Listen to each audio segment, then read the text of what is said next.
Shabir Kudbuddin from the Ivy Tech South Ben Elkhart campus. Welcome to the 7th episode of the Job Search video series. There is a feeling of nervousness when we are standing in a room filled with strangers talking to each other. We are trying hard to overcome our shyness and approach a person or a group to do some networking. The process of networking can be successfully concluded if you show up at the event, meet people, follow up, and sustain relationships. But the details in these 4 steps are not as simple. You have won half the battle if you try to come out of your comfort zone and visit an event or a networking session. Before you attend, the first thing you should do is your homework. If possible, learn a little bit about the event, host, speakers, dress code, and the recipients. You can use any of this information as a conversation starter. Try to arrive early. When you come early, there are only few people present, so joining a group or meeting a person becomes much easier. When you arrive at the venue and receive your name tag, you can always write something informational or funny on it to help you strike a conversation. The first person you meet should be the host of the event. The host can help you blend in and maybe even introduce you to a couple of people to get you started. You can also bring a friend with you to help boost your confidence or help you with introductions. When you're inside, a good place to stand is near the bar exit, as you can easily interact with someone coming back into the gathering with their drink. Alternatively, a good way to start is by approaching people who are standing alone, as they might also be looking to talk to someone. You can also approach a group, but avoid approaching 2 people having a conversation, because you might be interrupting an important discussion. Once you're all set, go ahead and break the ice. Once you approach a person, smile and be confident. Give them a firm handshake and introduce yourself. If you're approaching a group, start by listening to the conversation and join in smoothly by asking a question or making a comment. Once you start talking, you can go ahead and introduce yourself to everyone. Always start any conversation by being curious and asking questions. Skip the small talk and ask more open-ended and thought-provoking questions, which we refer to as big talk. It will help with the longevity of the conversation and result in a meaningful discussion. Be an active listener. People will respect and appreciate your genuine interest in learning more about them. Maintain proper eye contact, as body language indicates whether you're fully engaged in a conversation or not. We should be up to date on the current topics, so when it's your chance to speak, you can always add your opinion to the conversation. If the topic is concluded, you can share something interesting or something of common interest in a storytelling mode. This will create more engagement and assist in continuing conversations. When you're going back and forth in the conversation, mention people's name when you address them, so it's helpful to retain their names the next time you meet them. Make sure you're not dominating the conversation and giving others the opportunity to speak. Offer your compliments to others if you heard a success story or something impressive or something motivational.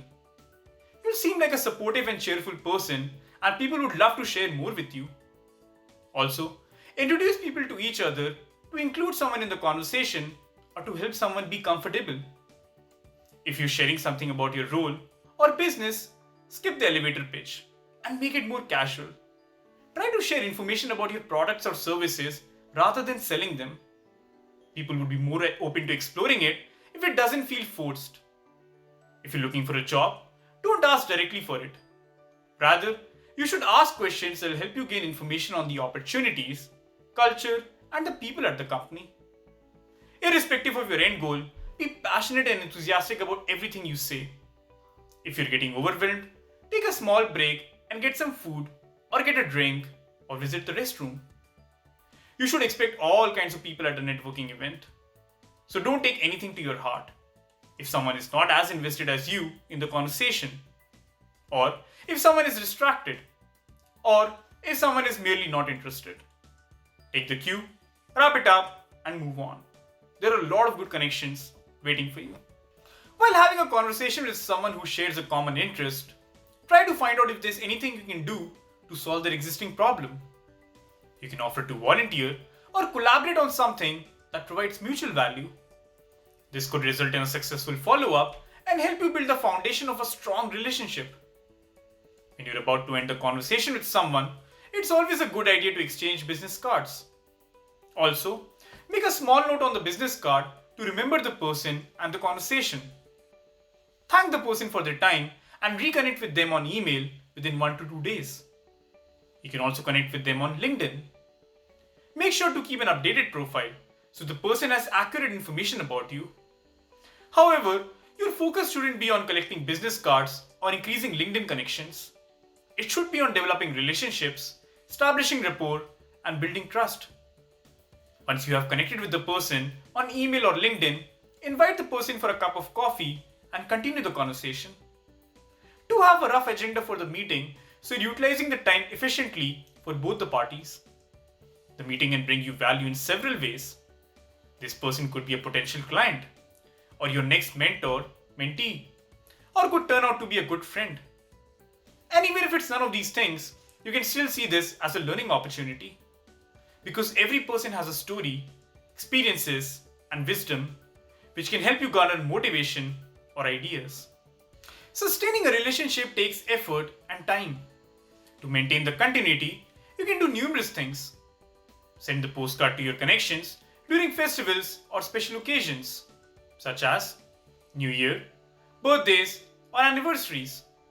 You can invite the person to attend something together or to the events you're organizing. You can also do activities together to form a strong bond. Meeting regularly for breakfast or lunch could also help you catch up and stay up to date on each other's professional lives. You can rely on each other for advice or be each other's mentor. On LinkedIn, you can exchange best practices, comment on the person's post, mention the person, and share updates on messages. So when you're attending your next networking event, remember to first meet the people you already know, because it's not about the quantity, it's about quality. Networking can happen at any place. Some of the examples are affinity groups, alumni meet, blogging, business expos, business referral organizations, career fairs, chamber of commerce events, civic organizations, clubs and societies, coffee shops, community events, conference, seminar, forum, workshop, or summit, consulting projects, cultural functions, family or social gatherings, festivals, fundraising events, guest speakers, gym, hairdresser, happy hour, high school or college, homeowner association, info sessions, leadership boards, local events, local national and international trips, meetings, music, online forums, parks, parties, professional associations, public transportation, religious events, restaurants and bars, retreat center, Rotary clubs, social media, sporting events, Toastmasters, volunteering, waiting line, workplace, and young professionals network. We're coming to the end of this episode, and I'd like to mention a couple of things.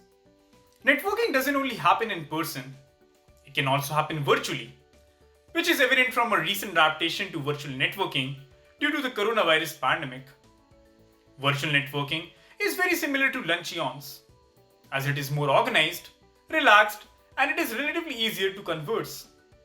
Similarly, you can initiate networks through cold emails or messages. But it's better if you can get an introduction via someone on email or LinkedIn.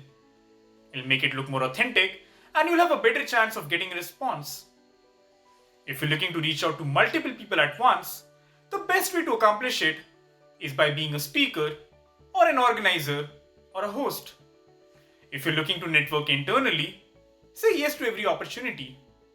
It'll help you develop skills, showcase your ability, prove your worth, build trust with peers, increase your influence, foster your growth, and build long-lasting relationships.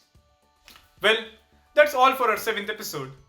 If you need a networking template, please visit www.itsectorpartnership.org/job search guide to download the template. If you're looking to pursue courses, certifications, or degrees in any area, Ivy Tech Community College is adapting to this pandemic to offer you the best education virtually and hopefully in person soon. For more information, visit www.ivytech.edu/South Bin Elkhart. Good luck and stay safe. Thank you.